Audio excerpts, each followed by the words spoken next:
Jadi di akhir tahun 2023 kemarin, Firly Bahuri, Ketua KPK yang sedang menyidik dugaan tindak pidana korupsi di Kementerian Pertanian, ditangkap karena dugaan tindak pidana korupsi. Jujur saya kaget, dan saya berharap KPK bisa balik lagi seperti KPK yang kita kenal dulu. Apakah mungkin? Ayo kita bahas. Buat kalian yang mau melek hukum, silakan nonton video saya. Kalau suka boleh like dan follow, kalau nggak suka, nggak apa-apa, dislike aja. Ada tiga hal yang mau saya bahas tentang KPK. Pertama, kita bicara aturan umum. Kedua, kita cerita tentang prestasi. Nanti ketiga, kita bicara sedikit tentang kontroversi. Pertama, saya mau cerita bahwa KPK didirikan oleh Presiden Megawati di akhir tahun 2002 melalui Undang-Undang Nomor 30 Tahun 2002 tentang Komisi Pemberantasan Korupsi.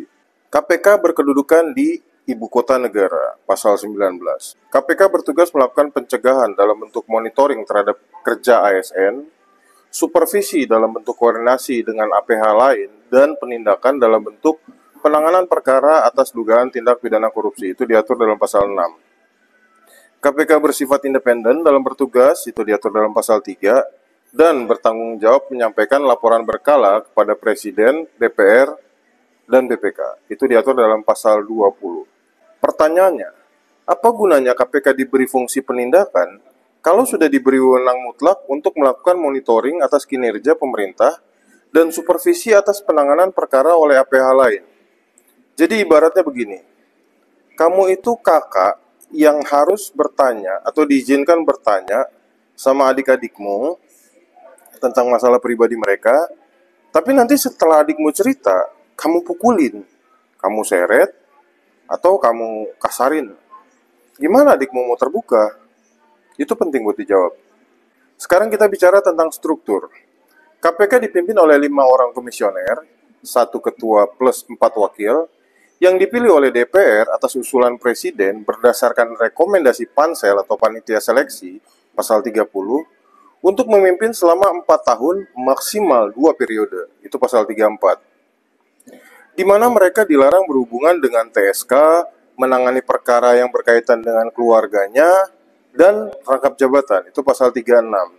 Dan dalam kerjaannya dibantu oleh 1 orang sekjen yang diangkat oleh Presiden, itu pasal 27, dan membawahi 4 bidang, yaitu pencegahan, penindakan, data dan informasi, dan pengawasan internal. Dan di setiap bidang membawahi beberapa subbidang lagi. Jadi KPK itu strukturnya berjenjang. Kalau harusnya bidang, tapi sekarang deputi istilahnya. Nanti di bawah deputi ada beberapa direktur lagi. Pertanyaannya, gimana KPK mau bebas intervensi kalau 5 orang pimpinannya diusulkan oleh Presiden dan dipilih oleh DPR, itu pasal 30. Sekjennya juga diangkat sama Presiden, itu pasal 27. Penyelidiknya adalah polisi, pasal 43 Undang-Undang KPK dan pasal 3 KUHP. Penyidiknya adalah polisi, pasal 45 Undang-Undang KPK dan pasal 6 KUHP. Dan penuntut umumnya juga jaksa, pasal 51 dan pasal 13 KUHP. Dan semua pejabat pembantu pimpinannya berasal dari 2 institusi tadi. Gimana caranya mereka mau independen? Pertanyaan kedua, gimana pimpinan KPK mau dilarang berhubungan dengan TSK, padahal semua TSK KPK adalah ASN dan aparat penegak hukum yang selama ini mereka supervisi dan monitor. Bukannya undang-undang ini sendiri yang kontradiktif dan memberi celah. Jadi selama KPK melakukan monitor dan supervisi juga koordinasi dengan aparat penegak hukum, mereka kan berkomunikasi 2 arah. Tiba-tiba yang satu ditetapkan jadi TSK. Nggak mungkin dong nggak kenal, nggak mungkin dong nggak pernah ngobrol. Terus gimana caranya mau bilang ketua KPK nggak boleh berkomunikasi sama mereka, sementara mereka sendiri saling kenal dan sudah komunikasi selama ini? Itu penting buat dijawab. Sekarang kita bicara tentang penindakan. Dalam tugas penindakan, itu diatur dalam pasal 6C, KPK berwenang untuk menyadap, mencekal, meminta data dari bank atau instansi lain, dan memblokir rekening, itu pasal 12. Menetapkan prosedur khusus, itu pasal 46. Menyita tanpa izin pengadilan, itu pasal 47.